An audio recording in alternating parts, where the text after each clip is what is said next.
దాన్ని ముందుకు తీసుకెళ్ళాం. జగన్ వచ్చి ఏం చెప్పాడు? ఇక్కడికి వచ్చాడు జగన్, కూర్చొని కంకర ఎర్రమట్టి తవ్వుకోవడం తప్ప వీళ్ళు ఏం చేశారు? మనకి కొండల్ని పిండి చేసే డబ్బులు సంపాదించారు తప్ప. ఎంపీ గారి కనుసన్నలో చెప్తా ఉన్నారు. నాకు ఉమారెడ్డి వెంకటేశ్వర గారు వ్యక్తిగతంగా పరిచయం. వారి కుటుంబ సభ్యులు కూడా ఇలా కూర్చొని బాగా మేధావి తెలుగుదేశం వ్యవస్థాపక సభ్యులు, వారి నుంచి కుటుంబం నుంచి వచ్చిన కూడా వాళ్ళు కూడా ఒక 2,000 కోట్ల రూపాయలు అక్రమార్జన చేస్తారు, నిజంగా అందరికీ పనిచేస్తారంటే చాలా బాధ కలిగించింది. అంటే మనకి చెడిపోయిన బుట్టలోకి మంచి పండు వెళ్ళినా కుళ్ళిపోద్ది. అలాగే ఉమారెడ్డి వెంకటేశ్వర గారి కుటుంబం వెళ్ళినా కానీ ఆ జగన్ అనే చెత్త బుట్టలోకి వెళ్తే మనకు కూడా మకిలి మురికి అంటుకుంటుంది. ఇది మారాలి. 2,000 కోట్ల రూపాయలు అడ్డగోలుగా సంపాదించారు. కానీ ఇక్కడున్న పెమ్మసాని చంద్రశేఖర్ గారు మనకి అమెరికాలో ఉండే తెలుగుని మాతృభాష చేసుకున్న వ్యక్తి.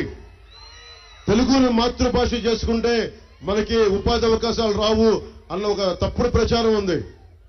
తెలుగు మాతృభాషలో చదువుకొని ఈ రోజున ఆయన కూర్చొని ఎంతో మందికి ఉపాధి అవకాశం కల్పించి ట్యాక్సుల రూపంలో ఆయనతో మాట్లాడితే ఒకటే వచ్చింది, నేను కులాలు ప్రాంతాలు అతీతంగా నేను ఉండే వ్యక్తిని, నాకు వచ్చి మీరు నిలబడాలి. ఒకటే అనుకున్నాను, మీరు పొన్నూరుకి కానీ గుంటూరు పార్లమెంటు కానీ మీరు అండగా ఉండండి, వచ్చి మిమ్మల్ని మా చేతనైన సహాయం మీకు వెన్నుతన్నుగా ఉంటామని చెప్పి ఇంత మండు టెండలో కూడా ఎందుకు వచ్చామంటే బలమైన నాయకులు కావాలి, మన సహజ వనరులని కాపాడుకునే నాయకులు కావాలి. రేపు పొద్దున మనకేమైనా కేంద్రం నుంచి నిధులు కావాలి, మనకి వెళ్ళి కేంద్రంలో బలంగా పార్లమెంట్లో బలంగా మాట్లాడగలిగే గళం ఇది. అలాగే ధూళిపాల్ నరేంద్ర గారు ఉన్నారు, సంగం డైరీ వ్యవస్థాపకులు, వారి నాన్నగారు.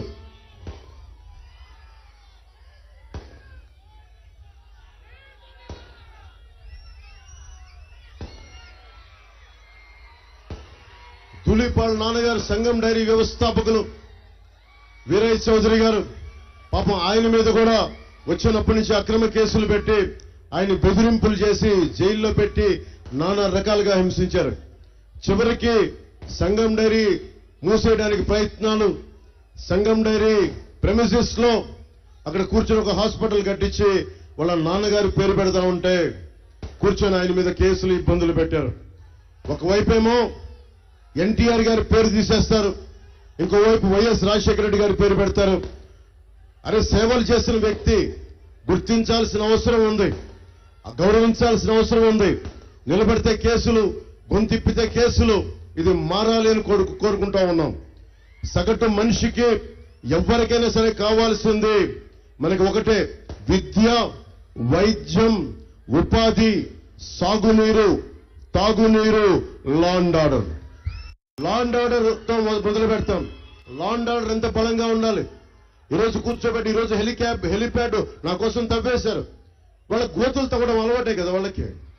రోడ్లో గోతులు, హెలిప్యాడ్ లో గోతులు, నోట్లో నుంచి బూతులు, ఏదైనా మాట్లాడితే దాడులు, ఇంకా ఎక్కువ మనకి ఎర్రమట్టి దోపిడీలు, దాడులు, దోపిడీలు, గోతులు, బూతులు తప్ప ఇది ఈ వైసీపీ మనకి ఏమిచ్చింది?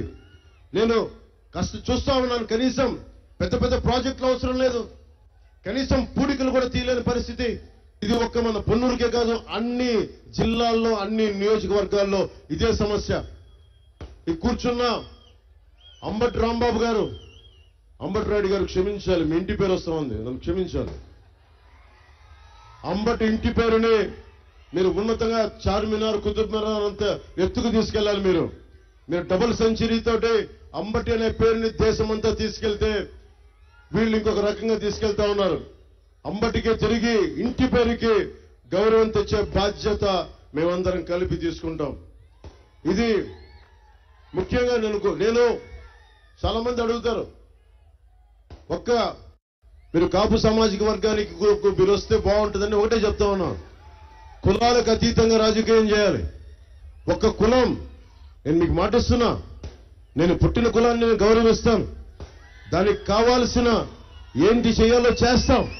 కానీ ఎస్సీ వర్గాలు కానీ, ఎస్టీ వర్గాలు కానీ, ముస్లిం మైనారిటీ, అన్ని ఓసీ కులాలు, అందరికీ నిలబడాలి.